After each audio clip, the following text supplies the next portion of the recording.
Episode 19 की शुरुआत में हमें 5 साल पहले की स्टोरी दिखाई जाती है। उन्हों दाउन के कैंडल्स की ब्रांडिंग सोंगसू मार्केटिंग एजेंसी से करवाना चाहता था, क्योंकि उसे लगता था कि किसी बड़ी मार्केटिंग कंपनी से अगर दाउन की कैंडल्स की मार्केटिंग हो गई तो दाउन का टैलेंट, उसकी यूनिक कैंडल्स की आइडिया और लोगों तक पहुंचेगी। इसलिए वो कैंडल्स के बारे में सारी इन्फॉर्मेशन, सारी फाइल्स लेकर सोंगसू मार्केटिंग एजेंसी पहुंच जाता है। उन्हों के पास बिल्डिंग में जाने की परमिशन नहीं होती, इसलिए सिक्योरिटी गार्ड्स उसे अंदर जाने से रोकते हैं। उन्हों गार्ड्स को बताता है कि वो सिर्फ 1 मिनट के लिए मार्केटिंग डिपार्टमेंट में जाकर दाउन का प्रोजेक्ट दिखाना चाहता है, पर गार्ड्स उसे मना कर देते हैं। उन्हों गार्ड्स को डिस्ट्रैक्ट करता है चिल्लाकर कि अरे वहां देखो, और गार्ड्स का जब तक ध्यान नहीं होता तब तक उन्हों बिल्डिंग के अंदर घुसने की कोशिश करता है, पर गार्ड्स उसे पकड़ लेते हैं और उसे धक्का मार देते हैं। इस धक्के के वजह से उन्हों अपना बैलेंस खोकर किसी से टकराता है, और जिस इंसान से वो टकराया वो और कोई नहीं, नाउन होती है।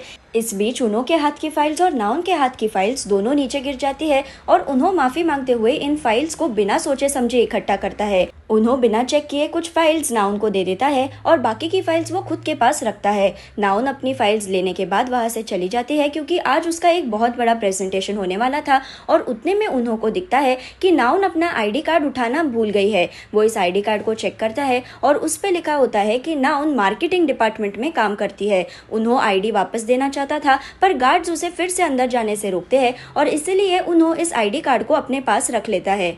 यहाँ पर फिर हमें दिखाया जाता है कि उस दिन नाउन का जो बड़ा प्रेजेंटेशन होने वाला था वो सेगे इंटरनेशनल की नए कैंडल ब्रांड के कॉन्सेप्ट पे था।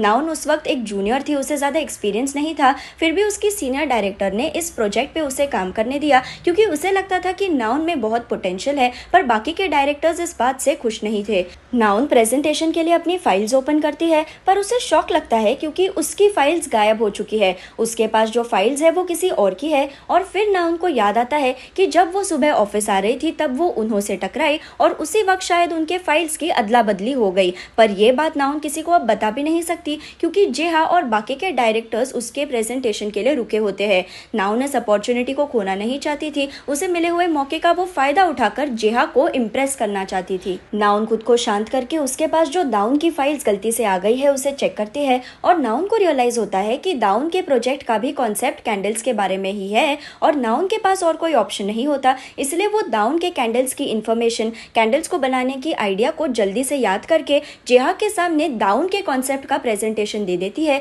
और जेहा को ये कॉन्सेप्ट बहुत ज़्यादा पसंद आता है, क्योंकि ये आइडिया पहले किसी ने भी ट्राई नहीं की है। यहाँ पर फिर हमें बताया जाता है कि दाउन अपने कैंडल्स के स्मेल के लिए, उसके फ्रेग्रेंस के लिए ट्रेडिशनल तरीके अपनाती है। उसने एक गाँव के आदमी को ढूंढा है जिसे जड़ी बूटियों से बहुत अच्छे फ्रेग्रेंसेस बनाने आते हैं, और इस आदमी के दादा परदादा राजाओं के लिए सेंट्स बनाते थे। इन फ्रेग्रेंसेस से बनाई हुई कैंडल्स की स्मेल लेते ही लोग रिलैक्स तो फील करते हैं, लेकिन उन्हें कोरिया की ट्रेडिशनल हिस्ट्री भी एक्सपीरियंस करने का मौका मिलता है, क्योंकि ये सारे सेंट्स सदियों से बनाए जा रहे हैं। एनीवेज, जेहा नाउन को बोलता है कि तुम्हारा प्रेजेंटेशन तो अच्छा था, लेकिन हमारी कैंडल्स के सेंट का क्या, ये ट्रेडिशनल फ्रेग्रेंसेस हम कहाँ से लाएंगे।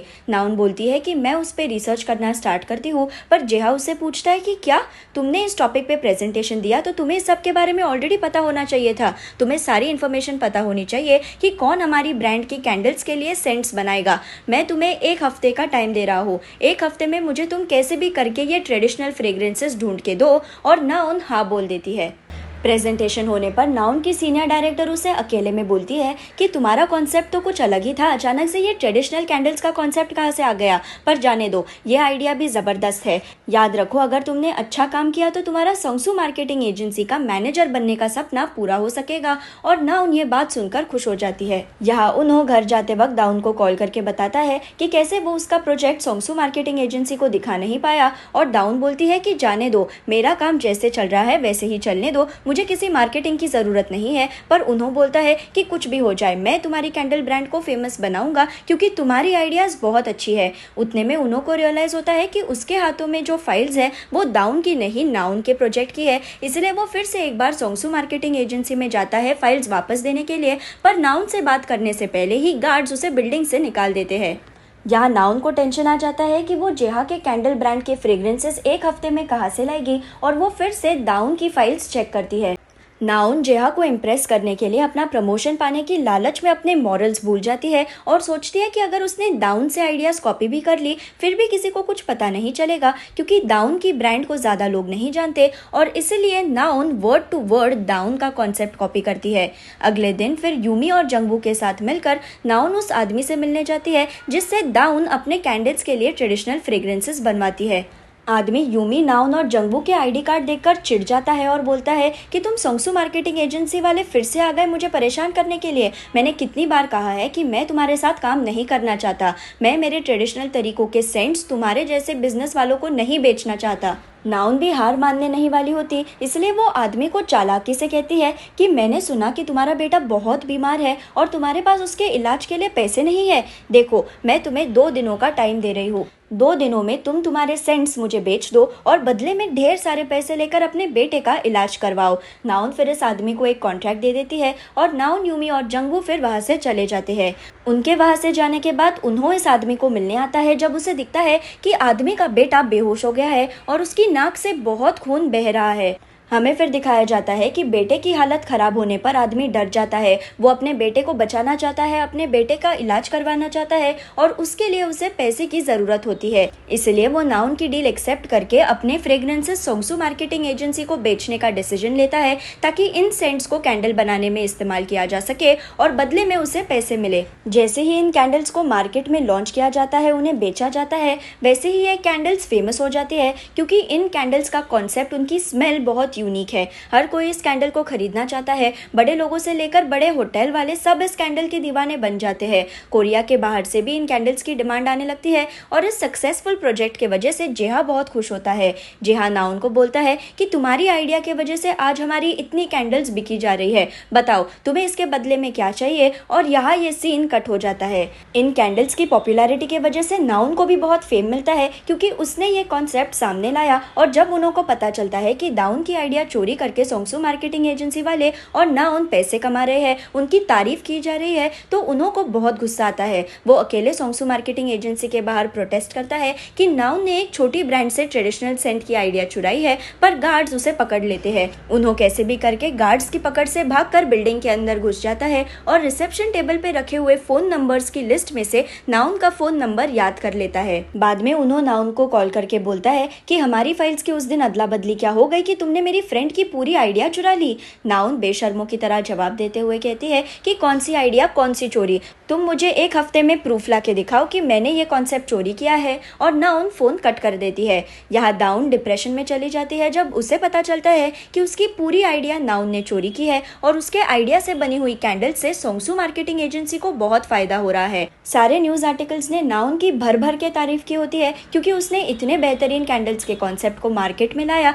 जो अब दुनिया भर में फेमस हो रहा है। और दाउन इन आर्टिकल्स को पढ़ के फूट फूट के रोती है क्योंकि उसकी मेहनत का क्रेडिट कोई और लेके जा रहा है और वो इस सिचुएशन को रोक भी नहीं पा रही है। रोते हुए दाउन की टेबल को धक्का लग जाता है और टेबल पे रखी हुई कैंडल्स नीचे गिर जाती है और कुछ ही सेकंड्स में दाउन की शॉप को आग लग जाती है। दाउन जो हैंडीकैप होती है वो उठ नहीं पाती, वो खुद को बचा नहीं पाती और अनफॉर्चुनेटली दाउन की इस आग में जलकर मौत हो जाती है। इसका मतलब पिछले एपिसोड में जो हमने अज्यूम किया था कि दाउन जिंदा नहीं है तो वो सही था क्योंकि दाउन की मौत 5 साल पहले ही हो गई थी।